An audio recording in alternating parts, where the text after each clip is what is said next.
समन्त चक्रवालेषु अत्र गच्छन्तु देवता सद्धम्मं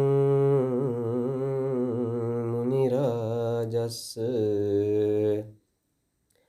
सुनन्तु सघ्मुक्तं ධම්මස්සවන කාලෝ අයං බදන්තා ධම්මස්සවන කාලෝ අයං බදන්තා සද්ධම්මස්සවන කාලෝ අයං බදන්තා නමෝ තස්ස භගවතු අරහතු සබ්බ ධම්මේසු අප්පටිහත ඥානචාරස්ස දස බලදරස්ස චතු වේසාරජ්‍ය විසරදස්ස සබ්බ සත්තුත්තමස්ස ධම්මිස්ස රස්ස ධම්මරාජස්ස ධම්මස්සාමිස්ස තථාගතස්ස සබ්බං යුනෝ සම්මා සම්බුද්දස්ස නමෝ තස්ස භගවතු අරහතු සබ්බ ධම්මේසු අප්පටිහත ඥානචාරස්ස දස බලදරස්ස චතු වේසාරජ්‍ය විසරදස්ස සබ්බ සත්තුත්තමත්ත ධම්මිස්ස රස්ස ධම්මරාජස්ස ධම්මස්සාමිස්ස තථාගතස්ස සබ්බං යුනෝ සම්මා සම්බුද්දස්ස නමෝ තස්ස භගවතු අරහතු සබ්බ ධම්මේසු අප්පටිහත ඥානචාරස්ස දස බලදරස්ස චතු වේසාරජ්‍ය විසරදස්ස සබ්බ සත්තුත්තමස්ස ධම්මිස්ස රස්ස ධම්මරාජස්ස ධම්මස්සාමිස්ස තථාගතස්ස සබ්බං යුනෝ සම්මා සම්බුද්දස්ස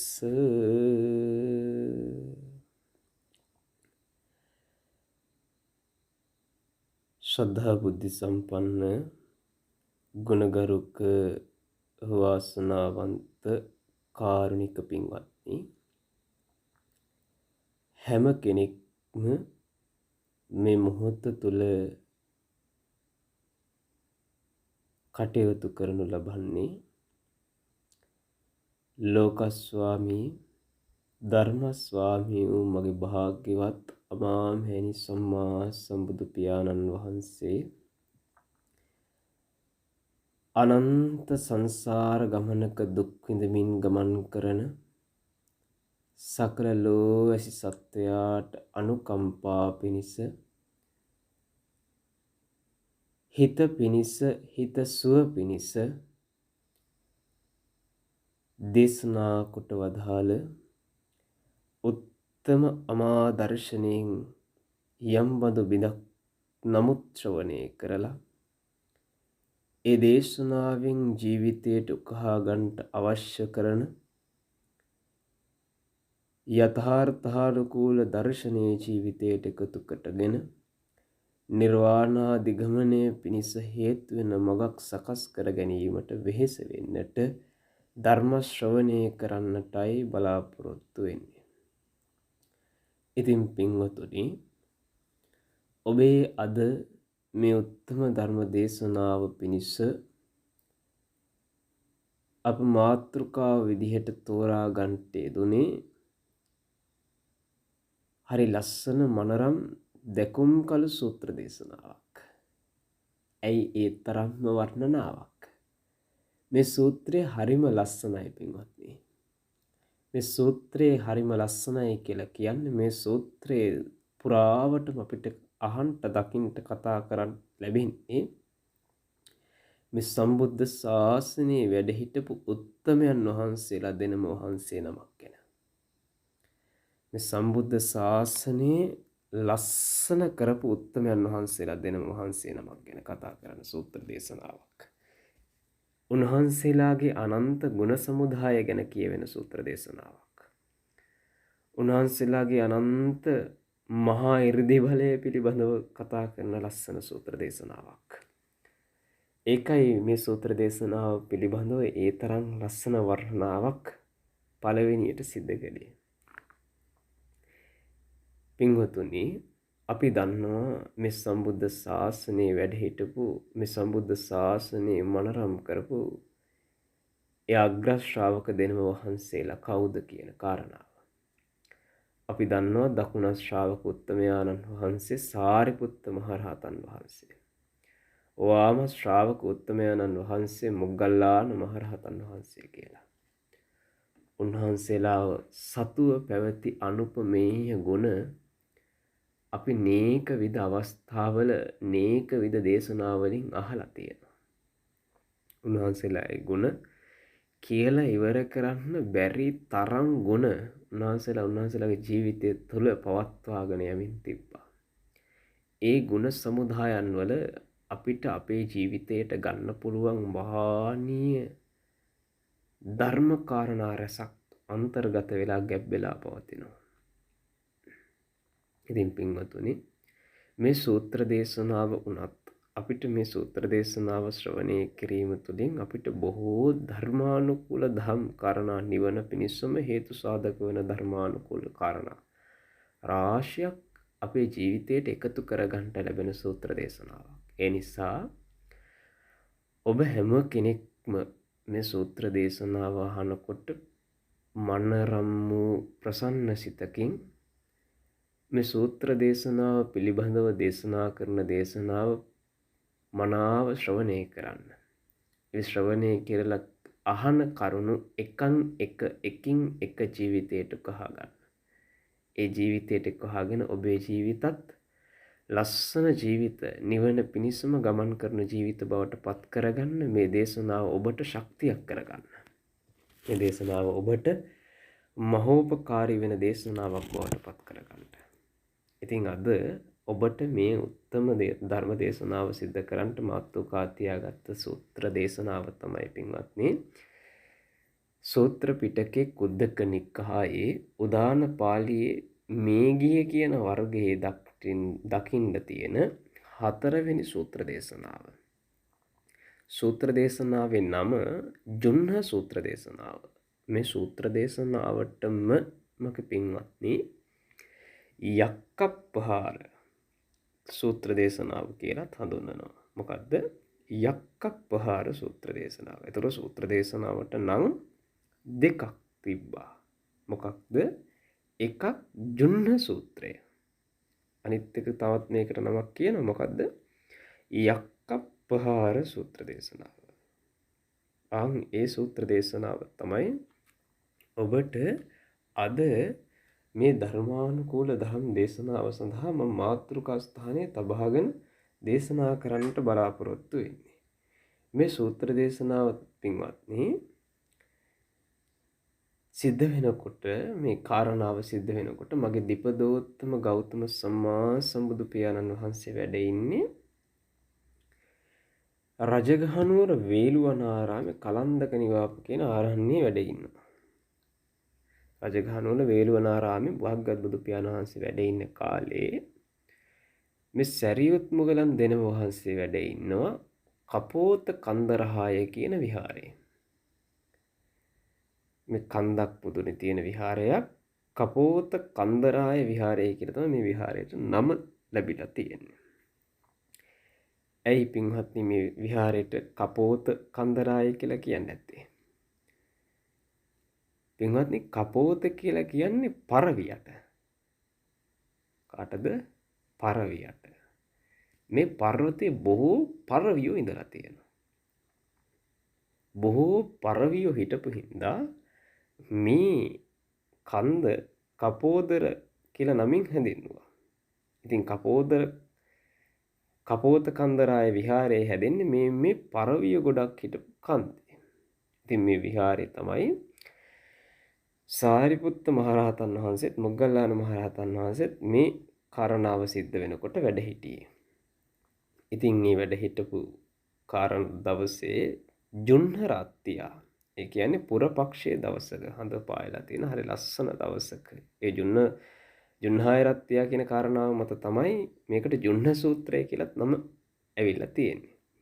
ඉතින් මේ පුර පක්ෂයේ රාත්‍රියක සාරිපුත්ත මහරහතන් වහන්සේ නවෝ රෝපිතේ කේසෙහි හිස බාපු ගමන් අබ්බෝ කාසේ නිසින්නෝ එලි මහානේ, ඒ කියන්නේ එලි මහානේ කිව්වේ බැලූ හැම පැත්තකින්ම කිසිදු බාධාවකින් තොරව අහස හරිය ලස්සනට මේ රාත්‍රී පෙනෙන විදිහට මේ හවස් කාලේ රාත්‍රී කාලේ මුළු අහසම පෙනෙන තැනක උන්වහන්සේ එලි මහානේ නිරෝධ සමාපත්තියෙන් වැඩ හිටියා. නිරෝධ සමාපත්තියෙන් කිව්වේ ඒක උපේක්ඛා බ්‍රහ්ම විහාර නිරෝධා සමාපත්තියෙන් තමයි උන්වහන්සේ මේ විදිහට එළිය වැඩ හිටියේ. දැන් හිතන්නකො පින්වත්නි, සාරිපුත්ත මහරහතන් වහන්සේ මොග්ගල්ලාන මහරහතන් වහන්සේ යම්බඳු තැනක මේ ශාසනය වැඩ ඉන්නවද, ඒ තැන පුදුම ලස්සනක් මගේ පින්වත්නි. ඒ තැන තියෙන ආනුභාවය, ඒ තැන තියෙන සුන්දරත්වය හරි ආශ්චර්යයි. දැන් මේ කාරණාව ගත්තොත් එහෙම මේ කාරණාව සම්බන්ධයෙන් ධර්මයේ එක එක ආකාරයෙන් උපමා දක්වනවා. එක එක ආකාරයෙන් උපමා දක්වනවා. දැන් අටුවාවල සඳහන් කරනවා රත්තරන් ගුහාවල වාසය කරන කේසර සිංහයෝ දෙන්නෙක් එකට ඉන්නවා වගේ කියලා. කේසර සිංහයෝ රත්තරන් ගුහාවල, පලිඟු ගුහාවල, මනෝසීල ගුහාවල තමයි ඉන්නේ. එතකොට මේ කේසර සිංහයෝ දෙන්නෙක් ඉන්නවා වගේ හරීම තේජාන්විතයි, හරීම ආලෝක සම්පන්නයි. උන්වහන්සේලා දෙනම වහන්සේම එක තැනක වැඩ ඉන්නවා කියලා කියන්නේ. ඒ තරම් හරි තේජාන්විතයි. තවත් තැනක උපමා දක්වනවා පින්වත්නි, මහා සාල වනයේක චද්දන්ත කුලේ ඇත්තු දෙන්නෙක් ඉන්නවා වගේ කියලා. චද්දන්ත කුලේ ඇත්තු දෙන්නෙක් මහා සාල වනයේක ඉන්නකොට කොයි තරම් ප්‍රතාපවත්ද පින්වත්නි. කොයි තරම් ප්‍රතාපවත්ද. චද්දන්ත කුලේ ඇතෙක්කිය මිනිස්සු කෝටි 10ක විතර ශක්තියක් තියෙන ඇත්තු දෙන්නෙක්. මේ සුළුපටු ඇත්තු දෙන්නේ මේ චද්දන්ත කියන දන්ත දල 6ක් තියෙන ඇත්තු. හරි ප්‍රතාපවත් ඇත්තු. චද්දන්ත කුලේ ඇත්තු දෙන්නෙක් සාල වනයේක ඉන්නවා වගේ. හරිම මනරම්, හරිම ප්‍රතාපවත් වගේ පින්වත්නි. ඒ විතරකුත් නෙමෙයි. තවත් තැනක උපමා දක්වනවා ඉඹුල් වනයේක ඉන්න ගුරුළු රාජයෝ දෙන්නෙක් වගේ කියලා. ඉඹුල් වනයේක ඉන්න ගුරුළු රාජයෝ දෙන්නෙක් වගේ උන්වහන්සේලා දෙන්න වැඩ ඉන්න තැනක. දැන් අපිට දැකින්න පුළුවන් හිතෙනවා නේද? අපිට මේවා අහනකොට හිතෙනවා දැන් ඇයි මේ තරම් වර්ණනාවක්? ගුරුළු රාජයෝ කියන්නේ පක්ෂියෝ දෙන්නෙක් නේද? ගුරුළු රාජයෝ කියන්නේ පොඩි පක්ෂියෝ දෙන්නෙක් කියලා අපි හිතයි. මේ පින්වත්නි, මේ සඳහන් කරනවා මේ ගුරුළු රාජයෝ එකෙක් යොදුන් 150ක් විතර විශාලයි. සතපුම් නම් 2400ක් විතර. එච්චර ලොකු. ඔව් පින්වත්නි, මේ දිව්‍යමය ගුරුළෝ. මේ ගුරුළෝ සුළුපටු පොඩි ගුරුළෝ නෙමෙයි. එතකොට මේ ගුරුළෝ වාසය කරන තැනුත් ධර්මයේ සඳහන් කරනවා පර්වත වලලු වලින් වැසිච්ච මුහුදුවල පර්වත වලලු වලින් වැසිච්ච ඉඹුල් වනවල තමයි මේ ගුරුළු රාජයෝ ජීවත් වෙන්නේ. දිව්‍යමය ගුරුළෝ. උන්වහන්සේලාගේ තේජාන්විත කියන්නේ මේ අතිශෝක්ති කියනවා නෙමෙයි. මේ අතිශෝක්ති කියනවා නෙමෙයි. දැන් කේසර සිංහයෝ ගැන කීවා, චද්ධන්ත ඇත්තු ගැන කීවා, ගුරුලෝ ගැන කීවා. මේ කිසිම කෙනෙක් පින්වත්නි අරහත්ත්වයේ තරම් ශ්‍රේෂ්ඨ ඇත්තෝ නෙමෙයි. මේ උන්වහන්සේලාගේ ගුණ කියන්න පුළුවන් උපමාම නෙමෙයි. උන්වහන්සේලාගේ ගුණ කියන්න මේවා අතිශෝක්ති නෙමෙයි. මේ අතිශෝක්ති නෙමෙයි. උන්වහන්සේලාගේ ගුණ කියන්න තව උපමා දැම්මත් ඒ ගුණ කියන්න බෑ පින්වත්නි. ඇයි? ඒ ගුණ කියන එක ලේසි වෙන්නේ නෑ. මහා කල්ප අසංකේයකුත් කල්ප ලක්ෂයක් පාරමී පිරලා අනෝමදස්සි බුදුහාමුදුරුවන්ගෙන් නියත විවරණ අරගෙන මේ සම්බුද්ධ ශාසනයේ අග්‍රශ්‍රාවක දෙනම වහන්සේ විදිහට පෙරුම්දම් පුරපු උත්තමයන්ගේ ගුණ එහෙම අතිශෝක්ති වලින් කියන එක නෙමෙයි මේ කරලා තියෙන්නේ. ඒවා අතිශෝක්ති නෙමෙයි උන්වහන්සේලාගේ ගුණත් එක්ක බලනකොට. හිතන්න මගේ පින්වත්නි, මීට සම්මා සම්බුද්ධ ශාසන 18කට පමණ පෙර ඉඳන් මහා සංකේයකුත් කල්පලක්ෂයක් පුරපු උත්තමයන්ගේ ගුණ එහෙම කියන්න පහසු වෙන්නේ නැහැ පින්වත්නි. ඉතින් පින්වත්නි, දැන් සඳහන් කරමින් හිටියේ හිස බාපු ගමන් සාරිපුත්ත මහරහතන් වහන්සේ මේ එල්ලිමහනේ නිරෝධ සමාපත්තියෙන් වැඩ ඉන්නවා. හරිම ලස්සනයි පින්වත්නි. මේ අවස්ථාව හරිම ලස්සනයි. මේ අවස්ථාවේ සඳහන් කරන උන්වහන්සේලාගේ ශරීර වර්ණයනේ ස්වභාවයත් අපි බොහෝ දෙනෙක් පටලගෙන තියෙන තැන් ටිකක් තියෙනවා. අපි සාරිපුත්තයන් වහන්සේගේ මේ මොහොතේ සඳහන් කරන ශරීර වර්ණය කොයිතරම් සුන්දරද කියලා. ස්වර්ණ වන්නෝ රත්තරම් පාටින් බබලනවා. හරිම සුන්දරයි මගේ පින්වත්නි. දකින්න කෙනෙක්ට දැකපු මාත්‍රයෙන් ප්‍රසන්න සිතුවිලි ජනිත කරන්න උන්වහන්සේලාගේ රූප සම්පත්තියෙන් ඒ තරම් ප්‍රභාස්වරයි. සාරිපුත්ත මහරහතන් වහන්සේ රත්තරන් පාටින් බබලනවා. මුගලන් මහරහතන් වහන්සේ අපි බොහෝ තැන්වල දැකලා තියෙන මුගලන් මහරහතන් වහන්සේ නේද? කාල වර්ණයට සමාන වර්ණයක්, කළු ගාන්න බැරි හින්දා නිල් කියලා කියනවා කියලා එහෙම කතන්දරනේ තියෙන්නේ.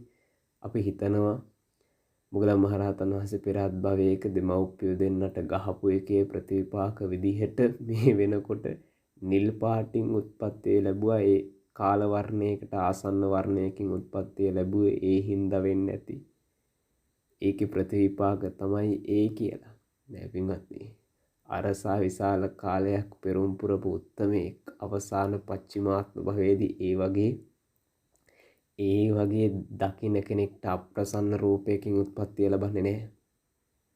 දකින්න කෙනෙක්ට අප්‍රසන්න රූපයකින් උත්පත්තිය ලබන්නේ නැහැ අග්‍රශ්‍රාවකයන් වහන්සේ නමක්. උන්වහන්සේ දකින්න කෙනෙක්ට ප්‍රිය මනාප දැකුම් කළු වර්ණයකින්මයි උත්පත්තිය ලබන්නේ. උන්වහන්සේලාගේ රූප විකාරව උපදින්නේ නැහැ. හරිම ප්‍රිය සම්පන්නයි ඒ රකින්න රූපේ. ධර්මයේ සඳහන් කරනවා ඒ වර්ණයේ නීලුප්පල වන්නෝ. නිල් මහනෙල් මලේ පාට වගේ. කොයි වගේද? දැන් අපි දන්නවා නිල් මහනෙල් මලේ ආරම්භයේ රේණු හරි කහ පාටින් තියෙනවා. මල් පෙත්තේ අග තද දම් පාටයි. හැබැයි මේ තද දම් පාට සහ කහ පාට පෙත්ත මැදදී හරි ලස්සන නිල වර්ණයක්, දම් පාටට හුරු නිල වර්ණයක්. මෙන්න මේ වර්ණය තමයි පින්වත්නි නීලුප්පන වර්ණය කියලා කියන්නේ. ඒ වර්ණය දකින්න කෙනෙක් ප්‍රසන්න ස්වභාවයකට පත් කරන වර්ණයක්. දැකපු කෙනෙක් හරි සතුටකට පත් කරන වර්ණයක්. දකින්න කෙනෙක්ට නැවත සැරයක් හැරිලා බලන්න හිතන වර්ණයක්. ඒ තරම් සෝභමාන සම්පන්නයි උන්වහන්සේලාගේ ශරීරය. ඒ තරම් ප්‍රභාස්වර සම්පන්නයි උන්වහන්සේලාගේ ශරීරය. ඉතින් මේ විදිහට රත්තරන් පාටින් බෙබලි වැඩ හිටපු සාරිපුත්ත මහරහතන් වහන්සේ මේ එලිමහන් වෙන්නේ නිරෝධ සමාපත්තියෙන් වැඩ ඉන්නකොට මගේ පින්වත්නි, ඒ මොහොතේ බටහිර දිසාවේ ඉඳන් නැගෙනහිර දිසාවට රාජකාරියට ගමන් කරන යක්ෂයෝ දෙන්නෙක් මේ අහසින් යනවා. දැන් මොන වෙලාවද මේ යන්නේ? අර සාරිපුත්ත මහරහතන් වහන්සේ නිරෝධ සමාපත්තියෙන් එලි මහනේ වැඩ හිට්ට වෙලාවේ. මේ යක්ෂයෝ දෙන්න බටහිර දිසාවේ ඉඳන් නැගෙනහිර දිසාවට රාජකාරියට යනවා. මෙහෙම යනකොට මේ යක්ෂයෝ දෙන්නගෙන් එක යක්ෂයෙක් මෙහෙම සිතුවිල්ලක් හිතනවා. එක යක්ෂයෙක් අනිත් යක්ෂයාට කියනවා පටිභාති මං සම්ම. යහළුව මට මෙහෙම දෙයක් හිතනවා. ඉමස්ස සමනස්ස සීසේ පහාරන් දාතු. මේ ශ්‍රමණයාගේ සිරසට මට පහරක් දෙන්න හිතෙනවා. මට ටොක්කක් අයින්න හිතෙනවා කියලා මේ එක යක්ෂයෙක් තවත් යක්ෂයට කියනවා. ඒ වෙලාවේ මොකද කියන්නේ? අනිත් යක්ෂයා කියනවා අලං සම්ම හිතුනට කමක් නෑ. මා සමනං අසාදේසී. මේ ශ්‍රමණයත් එක්ක ගැටෙන්න යන්න එපා. උලාරෝසෝ සම්ම සමනෝ මහිද්දිකෝ මහානුභාවෝ.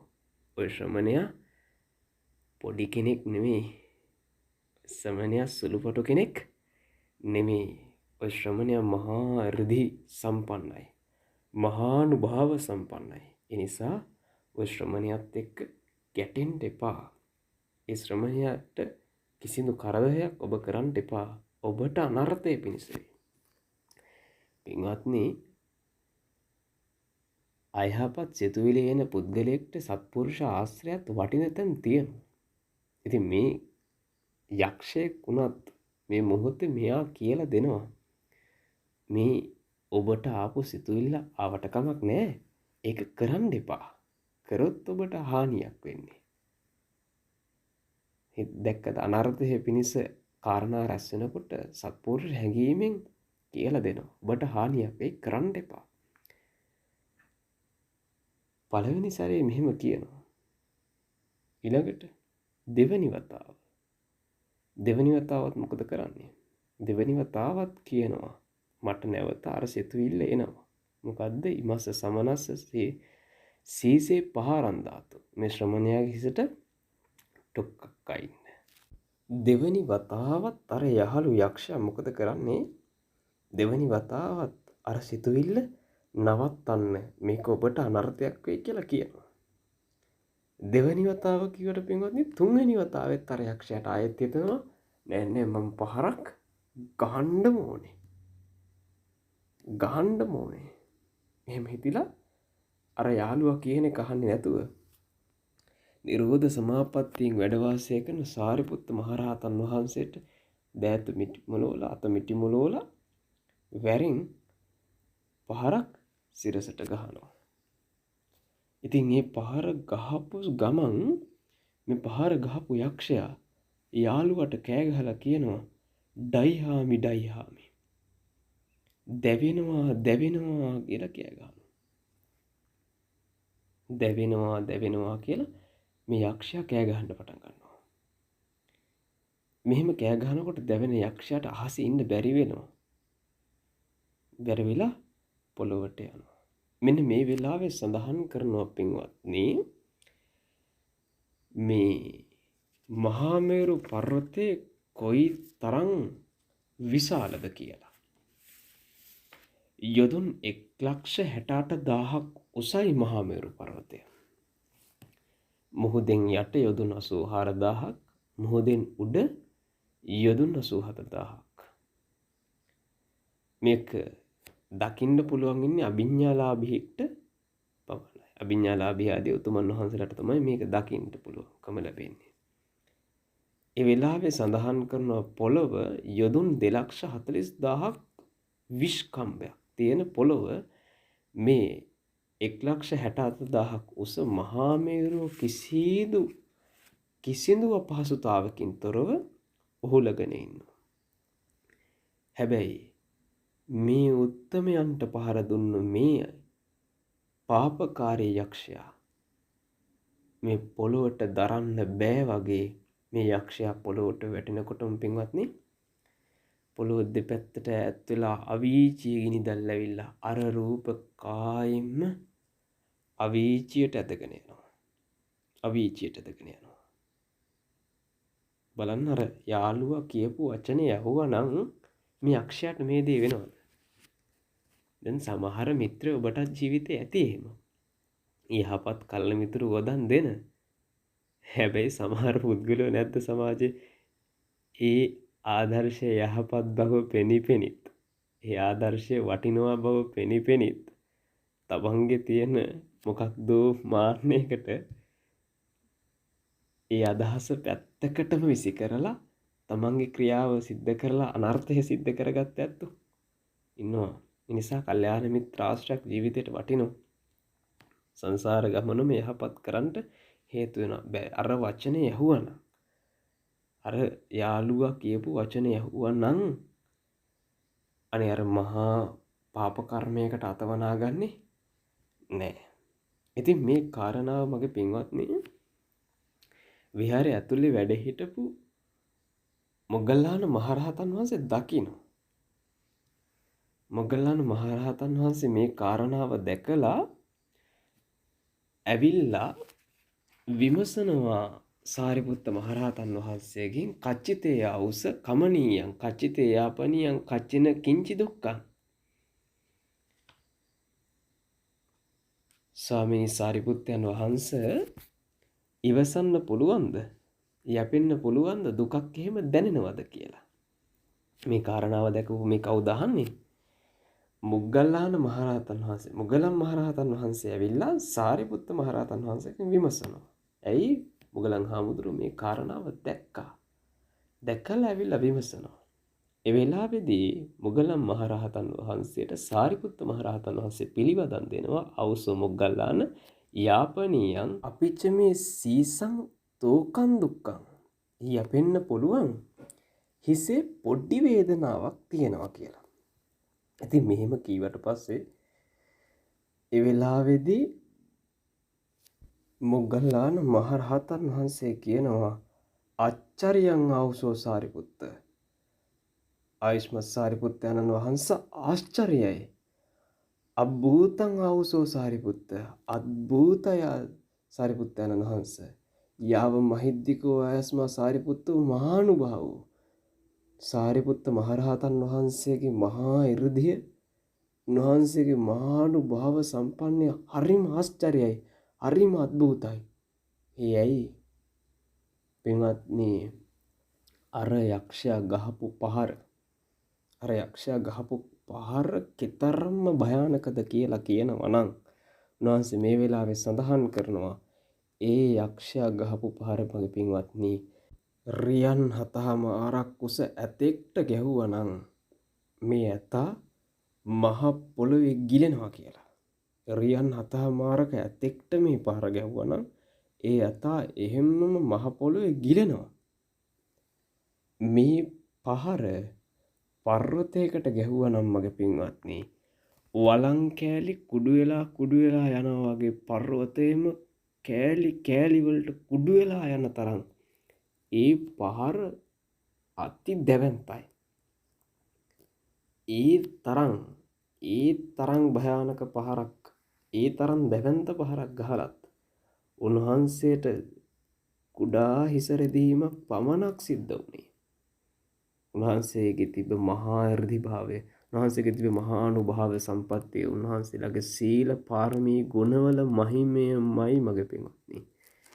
ඉතින් මේ සාරිපුත්තයන් වහන්සේගේ මේ උත්තම ගුණ මොග්ගල්ලාන මහරහතන් වහන්සේ මේ විදිහට කියනකොට පින්වත්නි ආර්යයන් වහන්සේලාගේ තියෙනවා එක්තරා ගුණයක්. ගුණ කියනවට වැඩිය ප්‍රිය නෑ. ගුණ කියන්න දෙන්නේ නෑ. ගුණ කවුරු හරි කිව්වොත් ඒ ගුණ කියපු කෙනාට පෙරලා එයාගේ ගුණයක් කියන එක ආර්යයන් වහන්සේලාගේ චරිත තුළ අපිට දකින්න තියෙන හරි සුවිශේෂී කාරණාවක්. දැන් අපේ කෙනෙක්ට කවුරු හරි ගුණයක් කියවනම් ওই වගේ දැන් සිද්ධියක් වෙලා කියලා කියවනම් නේද කියනවා අපි ওই වගේ පාරවල්ද කාලා තියෙන ඔයිට වැඩියෙව් අපි එහෙම කියන ඇත්තෝ ඉන්න සමාජයක උන්වහන්සේලාගේ තියෙන ගුණ බලන්න. උන්වහන්සේලාගේ ගුණය ඉස්පතු කරනකොට උන්වහන්සේලා ඒ ගුණය කියපු කෙනාගේ ගුණ ඉස්මතු කරනවා. ඉතින් මේ වෙලාවේ සාරිපුත්තයන් වහන්සේ කියනවා හරිම ආශ්චර්යයි හරිම අද්භූතයි මොග්ගල්ලානන් වහන්සේ මේ වෙලාවේ මම පාංසු පිසාචයෙක්වත් දැක්කේ නෑ. හැබැයි ඔබ වහන්සේ මහා යක්ෂයෙක් දැකලා. ඔබ වහන්සේ මහා යක්ෂයෙක් දැකලා ඔබ වහන්සේ මහා 이르දිමත් ඔබ වහන්සේ මහා අනුභව සම්පන්නයි. හරිම ආශ්චර්යයි හරිම අද්භූතයි. බලන්නකො උන්වහන්සේ ගුණ දක්වන අපූර්ව. උන්වහන්සේ කියනවා මම මේ වෙලාවේ පාංසු පිසාචයෙක්වත් දැක්කා. කවුද මගේ පින්වත්නි පාංසු පිසාචය කියලා කියන්නේ? මේ පිසාච പ്രേත කොට්ටාසයක්. මේ പ്രേත කොට්ටාසේ වාසය කරන්නේ මගේ පින්වත්නි කුණු ගොඩවල් වල හරි සියුම් පොඩි ශරීර තියෙන ජීවීන් ප්‍රේතක් තමයි මේ පාංසු ප්‍රේතයෝ කියලා කියන්නේ. මේ පාංසු ප්‍රේතයෝ දකින්න මහානීය 이르දි සම්පත්තියන් අවශ්‍ය නැහැ. සමහර විට අපේ සමහර පුද්ගලයන්ටත් පාංසු ප්‍රේතයෝ දකින්න පුළුවන්. ඉතින් බලන්න පාංසු ප්‍රේතෙක්වත් මම මේ මොහොතේ දැක්කේ නෑ. හැබැයි ඔබ වහන්සේ මහා යක්ෂයෙක් දැක්ක කියලා කියනවා. ඉතින් උන්වහන්සේලාගේ ගුණ සමුදායන් විස්තර කරන දිහා බැලුවාම අපේ ජීවිතවලත් ඒ වගේ උත්තම ගුණ ඇතුල් කරගන්න බලන්න. ඒ ගුණවල තියෙන වටිනාකම උන්වහන්සේලාගේ තියෙන චරිත සම්පත්තීන්හි පිට ගන්න තියෙන දේවල් අපේ ජීවිතවලට ගන්න. දැන් මේ පාංසු මේ පිසාචියෝ ගත්තාම හරි පොඩි ශරීරය. එතකොට තාවතින්ස වාගේ දෙව් ලෝකවල ඉන්න දිව්‍යයන්ගේ කොච්චරද ශරීරවල විශාලත්වය. සාමාන්‍යයෙන් තාවතින්ස වැසි දෙවියෙක්ගේ පින්වත්නි ශරීරයේ විශාලත්වය ගව් 3ක් විතර උසයි.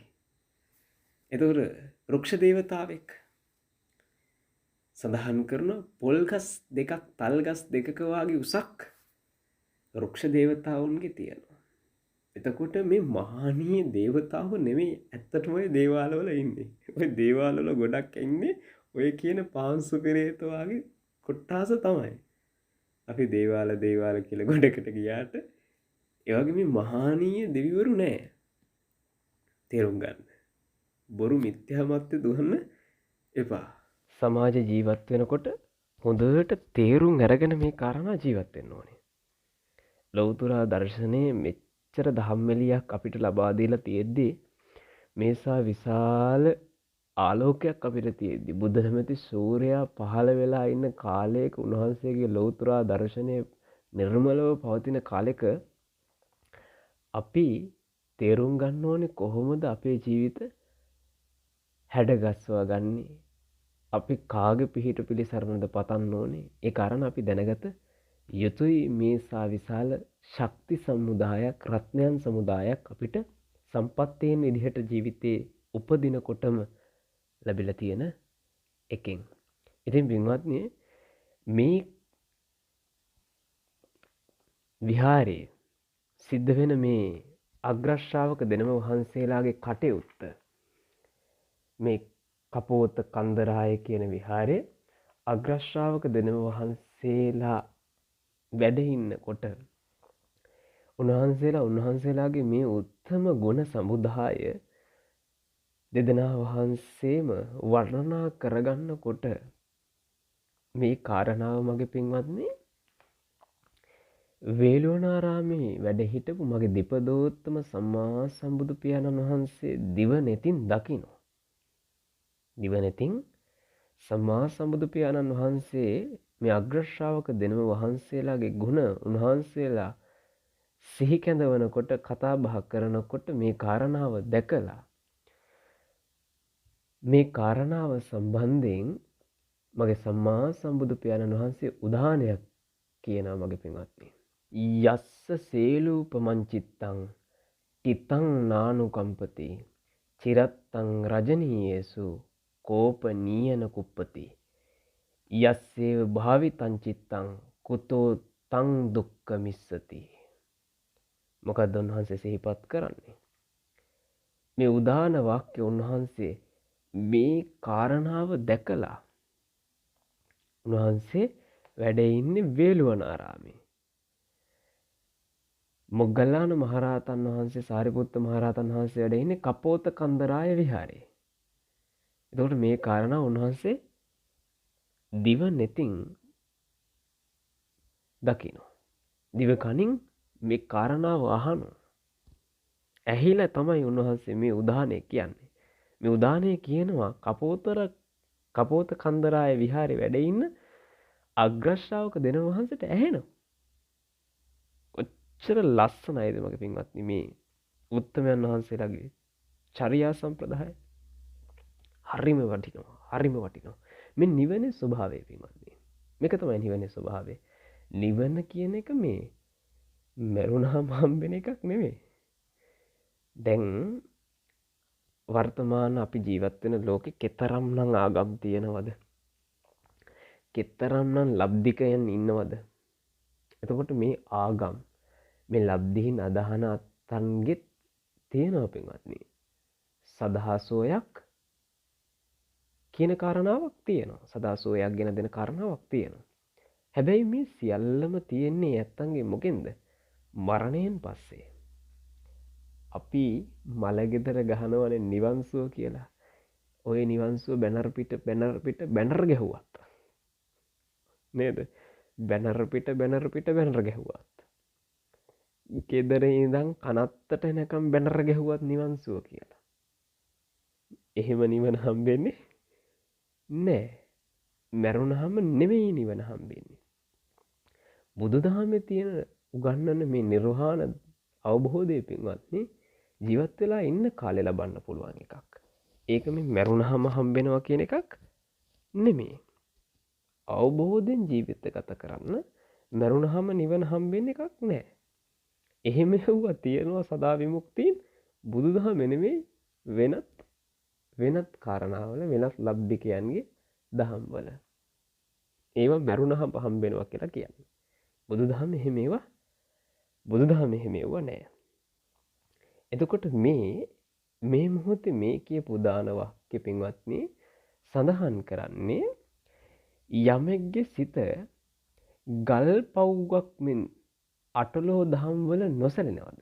මෙතන මේ ගල් පවුවක් කියවේ පින්වත්නි මේ හරියට ගලක් වාගේ හිත දැඩිව අටලෝ දහමෙන් නොසැලෙනවද?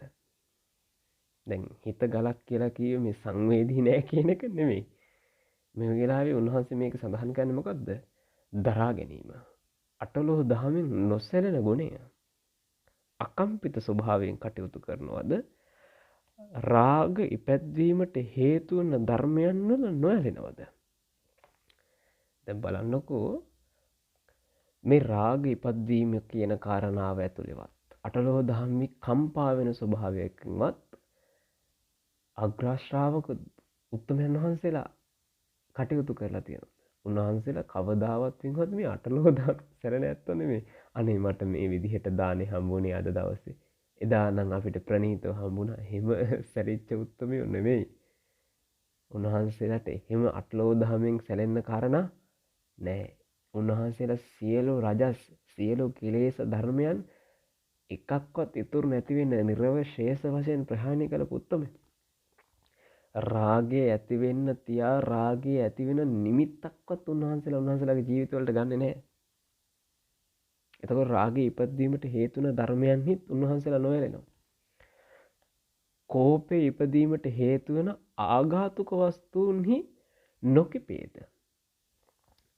දැන් ඔය ආඝාතක වස්තුන් පිළිබඳව පින්වත්නි ලස්සන සූත්‍ර දේශනාවක් තමයි මේ ආඝාත පටිවිණේ ආදී සූත්‍ර දේශනා. සූත්‍ර දේශනාව විවරණය කරන්න වෙලාව නෙමෙයි. මේකතනදී මේ ආඝාත පටිවිණේ කියන කාරණාව කියන්නේ කෝපය උපදවන්න කාරණා. තියෙන්නේ නැති තැනටම ඉන්න කෙනෙක් වෙනවා නම් දැන් උන්වහන්සේලාට කෝපය උපදවන්න කිසිම කාරණාවක් නැහැනේ. බලන්න පින්වත්නි කෝපය උපදන ඇත්තෝ නැද්ද? කෝපය උපද ගන්න ඇත්තෝ දැන් සමහර ඇත්තෝ ඉන්නවා සාංශාරිකව කෝපය අරන් එන. සංසාරිකව. දැන් දේවදත්ත හාමුදුරුවෝ ගත්තොත් සංසාරික වරිරයක් කෝපයක් අර කෝපයක් තමයි අරගෙන ආවේ. සංසාරිකව. ඉතින් පින්වත්නි ඒක උන්වහන්සේට අනර්ථය පිණිස හිටියා. කෝපය කියන කාරණාව පින්වත්නි අනර්ථය පිණිසමයි. දැන් සමහර ඇත්තෝ නැද්ද පාරේ යනකොට කිසිදු වරදක් කරලා නැහැ. තමන් එක්ක වෙනද හම්බෙලත් නැහැ, දැකලත් නැහැ. හැබැයි එහෙම ඇත්තෝ දකින්නකොට සමහරුන් හිතනවා අනේ මට අරයට දකින්නකොට ගහන්න හිතනවා. එහෙම ඇත්තෝ නැද්ද සමාජයේ කතා කරන්නේ? ඕන තරම් ඉන්නවා. ඒ ඇයි සංසාරික වෛරය පුරුදු කරලා එයත් එක්ක යම්බඳු තරහක් තියෙන හින්දා කියන්නේ.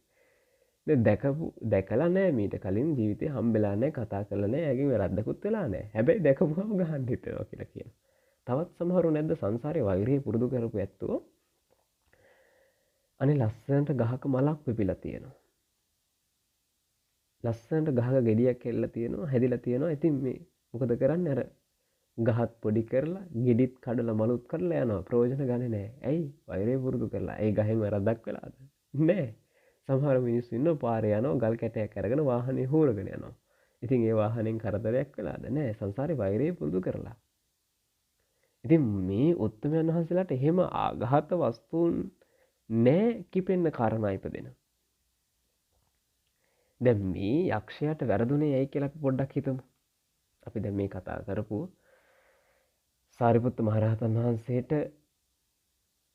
ඉතා බලවත් පහරක් එල්ල කරපු රියන් 7මාරක් උස ඇතෙක්ට වැදුනා නම් ඇතා පොළොවේ ඇතුලේ ගිලෙන තරම් දැවැන්ත පහරක් එල්ල කරපු මේ අක්ෂයාට සාරිපුත්ත මහරහතන් වහන්සේගෙන් යම් බඳු කරදරයක් වුණාද? කිසිදු කරදරයක් වුණේ නැහැ පින්වත්නි. කිසිදු කරදරයක් වුණේ නැහැ. හැබැයි යක්ෂයාට සාරිපුත්ත මහරහතන් වහන්සේ දකින්නකොටම මොකද්ද හිතුනේ? අනේ පහරක් ගහන්නම ඕනේ. දකින්නකොට හිතුනේ. ඇයි? උන්වහන්සේ පෙරම් පුරන කාලේ ඇති කරගත්ත වෛරයක්. ඒ ඇති කරගත්ත වෛරේ අනර්ධය පිණිස අවසාන ආත්මේ උන්වහන්සේගේ පච්චිමාත්ම භවයේ මේ වෛරය පිරිමහන්න ගිහිල්ලා මොකද උනේ? මොකද උනේ? අවීචියේ දුක් විඳින්න කාරණා රැස් කරගත්තා නේද? විහින් නේද ඒකට අත වැනුවේ? විහින්නේ කරදරයටපත් උනේ. විහින්. ඉතින් ඇයි ඒකට යන්නේ? ආඝාත වස්තුන් රැස් කරන්නේ. එහෙම වෙන්න එපා. එහෙම වෙන්න එපා. සංසාරේ වෛර පරිමහන්න කටයුතු කරන්න එපා. ඔබ පලිගන්න ඒවා නම් පලිගන්න හිතුවිලි තියන් ඉන්න කටයුතු කරන්න එපා. ඒ පලිගැනීමට අවශ්‍ය යම් බඳු ඔබට වරදක් වුණා නම් ඒකට කර්මයෙන් ඔහුට ප්‍රතිවිපාක තියෙනවා. ඔබ වෛරය පිරිමහ ගන්න, ඔබ පලිගන්න හිතාගෙන කටයුතු කරන්න එපා. ඔබට පසු කාලීනව ඒක අනර්ථය පිණිස හේතුන කාරණාවක් වේ පින්වත්නි. අනර්ථය පිණිසම හේතුන කාරණාවක් වේ. දැන් අපි අහලා තියෙනවා පුක්කුසාති රජ්ජුරුව අනාගාමී කෙනෙක්. මොකද උනේ? එළදෙනක් ඇනලා මැරුණා. දාරුචීර මහරහතන් වහන්සේ. දාරුචීර මහරහතන් වහන්සේ නමක්. ඉතින් මොකද උනේ? චීවර හොයාගෙන යන ගමනේ එළදෙනක් ඇනලා මැරුවා. සුබබුද්ධ කුට්ටි කුෂ්ඨ රෝගියෙක්, සෝවාන් විචාර ශ්‍රාවකෙක්. මොකද උනේ? එළදෙනක් ඇනලා මැරුණා. තබ්බදාමික චෝර. එයා නම් මාර්ගඵලයක් අවබෝධ කරගත්ත කෙනෙක් නෙමෙයි. හැබැයි සාරිපුත්තයන් වහන්සේට දානයක් දීලා සතුටු වෙච්ච මොහොතක හිටියේ. එළදෙනක් ඇනලා මැරුවා. ඇයි මේ? මොකක්ද හේතුව? සංසාරේ මේ 4 දෙනා මේ එළදෙන කාන්තාවක් වෙලා ඉන්නත් භවයක කරදර කරලා. ඉතින් ඒ කරදර කරනකොට මේ කාන්තාව හිතලා තියෙන්නේ මොකද්ද? වෛරය සිතුවිල්ලක් ඇති කරන තියෙන්නේ.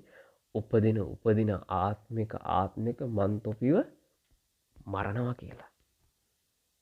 බලන්න ඒ සිතුවිල්ලේ තියෙන භයානකකම, ඒ භයානකකම අන්තිමට මේ යක්ෂ වේශයෙන් යක්ෂණියක් එළදෙනක වේශයෙන් ඇවිල්ලා මේ අවසාන ආත්ම භාවවලදී දාරුචීර මහරහතන් වහන්සේට ඇන්නේ. අනාගාමී ආර්ය ශ්‍රාවකයන් වහන්සේ නමකට ඇන්නේ. සෝවාන් වෙච්ච ආර්ය ශ්‍රාවකයන් වහන්සේ නමකට ඇන්නේ. ඒ ඇත්තෝ බ්‍රහ්ම ලෝකවල යන්නේ නැති දාරුචීර මහරහතන් වහන්සේ පිරිනිවන් වැඩියා. ඒ ඇත්තෝ බ්‍රහ්ම ලෝකවල ඉඳන් නිවන් අවබෝධ කරගෙන නිර්වාණ ධාතුවේ සැනසෙන්නේ නැති. හැබැයි වෛරේ මහ පිරිමහපු අර යක්ෂණියට, එළදෙනක වේශයෙන් ඇවිල්ලා වෛරේ පිරිමහපු යක්ෂණියට මොකද උනේ? ආනන්තරීය පාප කර්ම සිද්ධ කරගත්තා. ආනන්තරීය පාප කර්මයක් සිද්ධ කරගෙන කල්ප අන්තරයක් නිරේ අවීචිය පැහෙන්න කාරණා රැස් කරගත්තා. මොකද්ද? ආඝාත වස්තුවක්. ගැටෙන්න කාරණාවක්, ක්‍රෝපය ඇති කරගන්න වෛරය පිරිමහන්න ගිහිල්ලා. ඉතින් පින්වත්නි පැහැදිලිවම පේනව නේද වෛරය කියන කාරණාව ඔබට අනර්ථය පිණිසම වෙයි. ඔබ වෛර බඳිනවා නම් යම් කෙනෙක්ට ඒ කෙනා යම්මතු ආත්මයක නිවන් දකින ආත්ම භාවයේත් ඔබ වෛරය පරිමහන්න ගියොත් ඔබට අනර්ථ වෙයි කියලා හිතෙන්න බැයිද? වෛරය නම් සංසාරේ පුරුදු කරන්න එපා. මෛත්‍රිය වෙනුවට පුරුදු කරන්න. නිවනට ඒ කාරණාව මහෝපකාරීම වෙයි. එනිසා හොඳට මේ කාරණාව ධර්ම දේශනාවෙන් ඔබේ ජීවිතයට උකහා ගන්න. ඉතින් මේ කාරණාව මේ විදිහට සඳහන් කරන භාග්‍යවතුන් වහන්සේ ඊළඟට කියනවා යමෙක් සිත මේ විදිහට වඩන ලද්දේද ඔහු කරා දුකක් නම් කොයින් එන්නේද? දුකක් නම් කොයින් එන්නේද? එහෙම දුකක් නොඑන්නේමය. ඉතින් පින්වත්නි අටලෝ දහමින් නොකම්පිතව රාග ආදී ධර්මයන්හි ඇලෙන්නේ නැතිව කෝපය උපදවන්න කිසිදු කාරණාවක් නැතුව සිත සකස් කරපු මේ උත්තමයෝ කිසි කෙනෙක්ට හොල්ලන්න බෑ. කිසි කෙනෙක්ට ඒ උත්තමයන්ට දුක් දෙන්න බෑ. ඒක තමයි උන්වහන්සේලාගේ තියෙන ආශ්චර්ය ස්වභාවය. ඒක තමයි උන්වහන්සේලාගේ තියෙන වටිනාකර ස්වභාවය.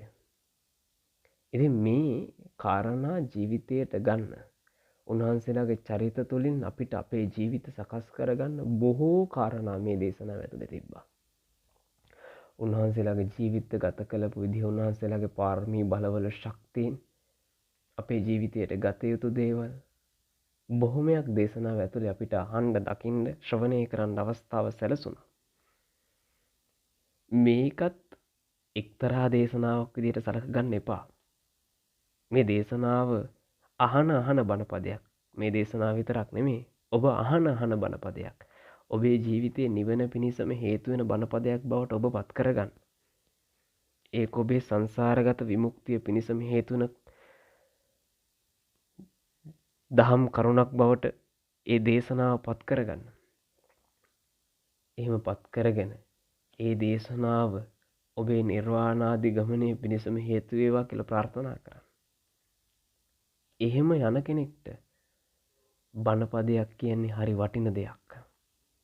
නිවන් යන වීරය කරන කෙනෙක්ට බණපදයක් කියන්නේ හරි වටින දෙයක්. හැදෙන ගහකට වතුර වටින්නේ යම්සේද මගේ පින්වත්නි. නිවන් යන කෙනෙක්ට බණපදයක් කියන්නේ ඒසා විශාල වටිනාකමක් තියෙන දෙයක්. ඒ නිසා ඔබ ජීවිතේ නිරන්තරයෙන් බුදුබණ පද අහන්න. නිරන්තරයෙන් ධර්ම ශ්‍රවණය කියන කාරණාව කරන්න. එහෙම කරගෙන ඔබ හැමදෙනාම ප්‍රාර්ථනා කරන විදිහට දුක දුකට හේතුව දුක නැති කිරීම මාර්ගයයි කියලා මගේ භාග්‍යවත් බුදු පියාණන් වහන්සේ අනුදැන වදාරලා පෙන්වා දීපු ඒ උත්තම මෝක්ෂ සුවය නිවන අවබෝධ කරගන්නට ඔබ හැමදෙනාටම මේ ගෝර භයංකර අනවරාග සංසාරයෙන් මිදෙන්නට මේ දේශනාවත් මහෝපකාරී වේවා වෙත්වා වෙම්වා පාරමී ධර්මයක් වේවා කියලා ප්‍රාර්ථනා කරගෙන ඒ සිතුවිල්ල හිතේ තැම්පත් කොටගෙන හැමදිනාම රැස් කරගත්ත කුසල සම්පatti ධර්මයේ ලෝක ශාසනමාමක අල්පේශාක්‍ය මහේශාක්‍ය ඉන්ද්‍රෝපේන්ද්‍රාදී සමස්ත සම්‍යක් දෘෂ්ටික දෙවි දේවතාවුන් වහන්සේලාට අනුමෝදන් කරව අනුමෝදන් වේවා. උන්වහන්සේලා මේ පින් අනුමෝදන් වීම තුළින් උන්වහන්සේලාගේ යසීසුරු වඩා වර්ධනය කරගනිත්වා. අවසන උන්වහන්සේලාත් ප්‍රාර්ථනීය විදිහට නිවන් දකීවා කියන ප්‍රාර්ථනාවෙන් අපි හැමදෙනාම දෙවියන්ට පින් අනුමෝදන් කරමු. තාවතාච අම්හිහි සම්භතං පුඤ්ඤ සම්පදං සබ්බේ දේවා අනුමෝදන්තු සබ්බ සම්පත්ති සිද්ධියා. ඊතාවතාච අම්හිහි සම්භතං පුඤ්ඤ සම්පදං සබ්බේ භූතා අනුමෝදන්තු සබ්බ සම්පත්ති සිද්ධියා. ඊතාවතාච අම්හෙහි සම්භතං පුඤ්ඤ සම්පදං සබ්බේ සත්තා අනුමෝදන්තු සබ්බ සම්පත්ති සිද්ධියා. ආකාසට්ටා ච බුම්මට්ටා දේවා නාග මහිද්దికා පුඤ්ඤන්තං අනුමෝදිත්වා චිරං රක්칸තු ලෝක සාසනං චිරං රක්칸තු ධම්ම දේශනං චිරං රක්칸තු ශාවකා චිරං රක්칸තු ත්වං සදාති.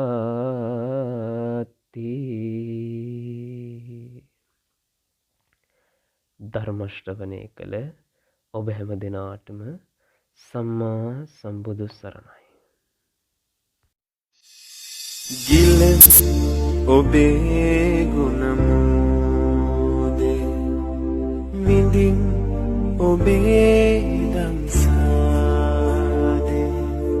වඳින් වඳින් ඔබේ පාදේ තිලෝක බුදු සමිදේ